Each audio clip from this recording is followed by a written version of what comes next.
उत्तर प्रदेश के सहारनपुर के हकीकत नगर धरना स्थल पर छात्र संघ के नेतृत्व में चल रहा है धरना प्रदर्शन, जहां पर मेरठ से किरण आरसी जाटव ने दिया संजीव दुर्जनपुर छात्र संघ को अपना समर्थन। देखिए इस रिपोर्ट में सहारनपुर से मोनू कुमार रोहित गौतम की खास रिपोर्ट। तो मैं ये मानती हूँ, देखिए सर्व समाज में गरीब बच्चे हैं, गरीब बच्चे हैं और उनकी जो इच्छा शक्ति है पढ़ने लिखने के लिए प्रबल है, लेकिन बहुत से कारण परिवारों में ऐसे रहते हैं कि वो अपना एडमिशन नहीं करा पाते। इतना है कि हाँ चलो भाई कॉलेज में जा रहे हैं, जीरो बैलेंस पे करा लिया, चाहे मजदूरी करके किसी भी कारण, चाहे स्कॉलरशिप के माध्यम से वो अपनी फीस दे दिया करते थे और अपनी आगे की शिक्षा पूर्ण करते थे। तो अब ये उत्तर प्रदेश सरकार ने जो एक अध्यादेश जारी किया है, इस चीज़ पे अध्यादेश जारी करके इस चीज़ को समाप्त किया है। तो ये जो धरना है यही है कि भाई यही मांग है इस धरने के माध्यम से कि ये जो जीरो बैलेंस पे और ये जो छात्र प्रतिपूर्ति जो है, ये सब अध्यादेश को वापस लेकर उन्हें जैसे पहले सिस्टम हो रहा था वैसे ही करा जाए, छात्र हित के बारे में सोचा जाए। किसानों को लेकर जो सरकार बिल लाई है उस पर क्या?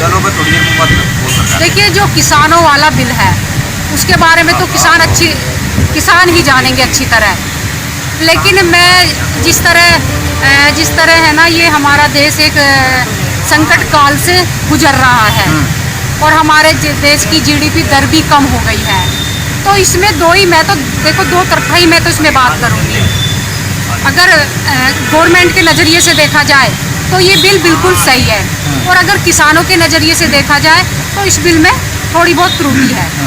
अच्छा, लगातार जो है आपकी वीडियो वायरल हो रही है, आपने चंद्रशेखर और रावण को जो है कुछ बोला है, उसके बारे में क्या कहना चाहेंगे? देखिए मैं ये देख रही हूँ कि आज मैं बहुजन समाज की ही बात कर लेती हूँ। जब मैं सहारनपुर में आई हूँ और सहारनपुर में से तो मेरे पास ऐसे फ़ोन कॉल भी गए हैं कि आना जरा सहारनपुर में हम देखते हैं। तो मैं आज उन लोगों से कहना चाहती हूँ कि आज मैं सहारनपुर में और छात्र संघर्ष समिति के धरने पर आई हूँ और यहाँ पर शाम तक रहूँगी। जिसकी हिम्मत है आइए, और मैं देखती हूँ आप कितने सूरमा हो, कितने तुर्रमखा हो, मैं देखती हूँ।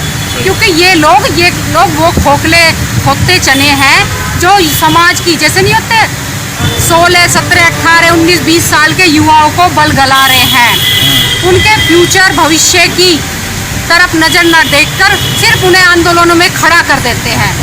अरे उनके माता पिता कैसे उनकी जमानत कराएंगे, कैसे उन्हें जेलों से बाहर निकालेंगे, ये इनकी बुद्धि में नहीं आ रहा। लेकिन आंदोलन खड़ा करना और समाज को भ्रमित करने का काम कर रहा है ये रावण। तो मैं तो इसके सामने खड़ी हूँ, अडिग होकर खड़ी हूँ।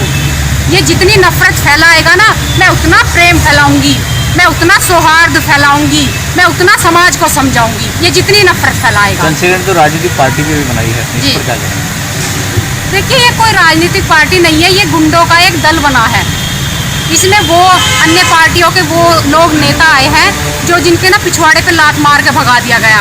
अभी कुछ चंद बहुजन के घूम रहे हैं और अन्य पार्टियों के इसमें घूम रहे हैं, और ऐसे गुंडे इसमें आ गए हैं जिनके पिछवाड़े में लात मार के इन्हें भगा दिया गया था।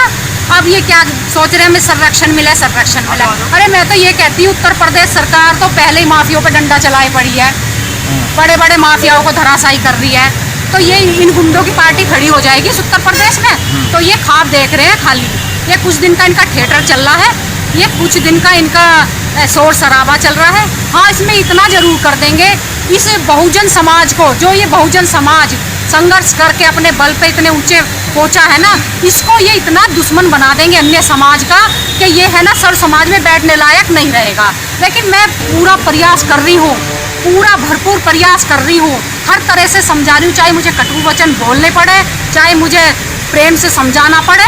मैं हर तरह से समाज को समझा रही हूँ कि ऐसे बेरुपियों के चक्कर में ना आए, ऐसे रावण के चक्कर में ना आए, क्योंकि ये रावण का कोई राज नहीं चल रहा है। लेकिन वो तो संविधान लेके हाथ में चलते हैं, संविधान दिखाते हैं, बात करते हैं। यही तो बेवकूफ बना रखा है, संविधान दिखा के संविधान की एक परिभाषा भी उसको पता नहीं होगी। लेकिन संविधान, अरे संवैधानिक देश में रह रहे हैं, संवैधानिक व्यवस्थाओं में जी रहे हैं हम, फिर भी संविधान हाथ में लेके, संविधान एक कवच बना रखा है। दूसरी बात और उसने बाबा साहब को मोहरा बना रखा है।